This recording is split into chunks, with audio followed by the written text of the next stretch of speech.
A few days ago, I had a very respectful discussion with these very friendly Muslim apologists. Wait, stop. Can you I'm answer going for the bloody Bible! Leave the Bible alone, you don't believe in it! In which I made the outrageous claim that Islam treats the Kaaba as this center of worship for the Almighty Allah and for Abrahamic religion, but in reality, the Kaaba is entirely disconnected from Abrahamic religion, from history, and that it is merely an Islamic adoption from pagan times. To build my argument, I used the premise that the Quran says that the Kaaba was the first house built for Allah, and that Allah tasked Abraham with proclaiming this message of the Kaaba and of pilgrimage to the Kaaba to humanity. The point here is that if that was indeed true, if Allah in the past, in Abraham's time, did indeed give Abraham this big task, then this would of course mean that we would find the Kaaba somewhere in Abrahamic religion. This would mean we could verify historically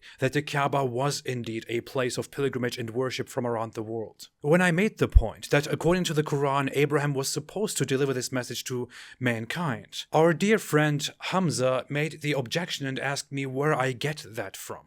I don't understand. The Quran gives Abraham and Ishmael the mission to spread this to the entire world so that everyone comes. This is the major place. This is where did he do that? Mother of cities. Where did he do that? And yet it has no history within Christianity and Judaism. Judaism Where does Allah say about Abraham and Ishmael were sent to the whole world? Where are you getting that from? I didn't say they were sent to the whole world. I said that. It's exactly what you just said. Did I say they were sent to the world? Okay, I'm sorry. Yeah, if I said that. The issue was. What did you mean then? They were told to tell the people from around the world to come to the Kaaba. You said it again.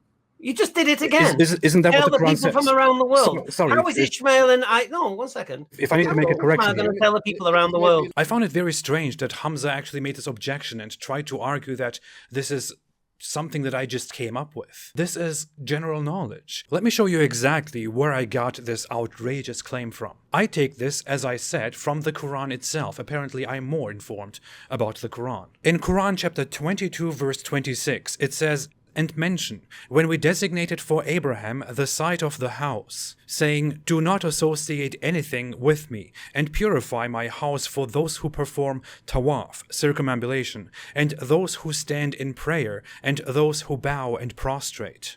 And in 27, it then says, "And proclaim to humanity the pilgrimage, the Hajj," or proclaim to the people, or proclaim to mankind. The word here is nas, translated as mankind, used throughout the Quran again and again for the same purpose. "And proclaim to mankind the pilgrimage. They will come to you on foot and on every lean camel. They will come from every distant pass." It even absurdly goes on and says that they may witness benefit for themselves and mention the name of Allah on known days over what He has provided for them of animals. So eat of them and feed the miserable and poor. Then let them end their untidiness and fulfill their vows and perform circumambulation around the ancient house. So according to the Quranic narrative, this was started by Abraham. Abraham proclaimed it to mankind, and people came from distant places, distant passes, and did those rituals which exist today within Islam. And yet, we don't see anything about the Kaaba in history. We don't have any reference to such a place in Abrahamic religion and tradition. Nothing. No, because you're acting like Islam was invented in the 7th century.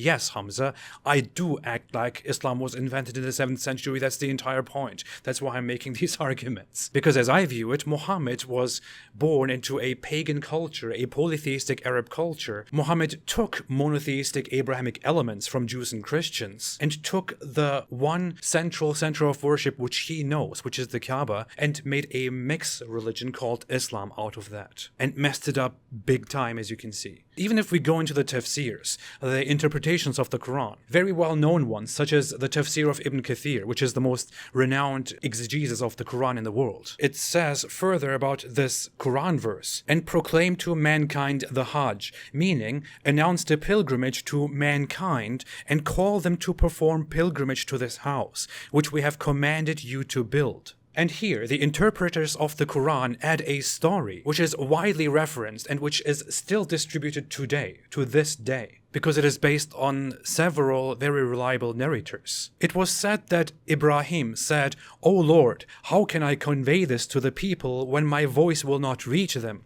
It was said, "Call them and we will convey it." So Ibrahim stood up and said, "O mankind, your Lord has established a house, so come on pilgrimage to it." It is said that the mountains lowered themselves so that his voice would reach all the regions of the earth, and those who were still in their mother's wombs, in their father's loins, would hear the call. The response came from everyone in the cities, deserts, and countryside, and those whom Allah has decreed will make the pilgrimage until the day of resurrection. At your service, O Allah, at your service.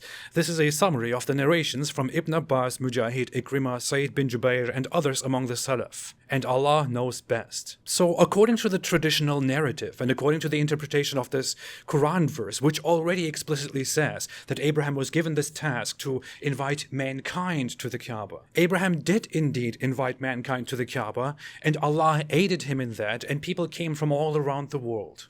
Of course, what I think about this is that this was important to Muhammad. Muhammad was in a tiny, backward place, which was clueless about the rest of the world.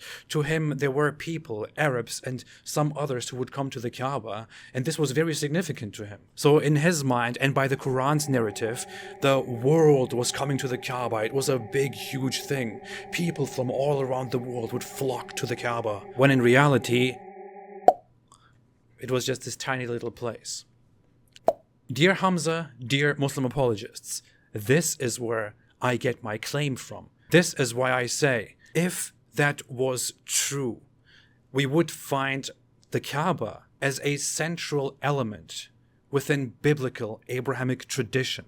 We would find the historicity of the Kaaba as a place of worship in the world, as a place of gathering, which is known everywhere. We would find Mecca as the mother of cities, as it is called in the Quran. But in reality, we don't even see any mention of anything close to Mecca until around the times of the emergence of Islam. And in reality, we don't see any mention of the Kaaba until Islam. This is supporting evidence that Islam is false, unless you can prove us wrong and find us some piece of evidence and some explanation as to how exactly the Kaaba was this universal place of worship and this central place, the central house of Allah. But somehow it got lost from the memory of mankind and from the memories of all the Jews and Christians. Islam is nonsense, clear as day. Thank you so much. Have a fantastic day and stay away from Islam.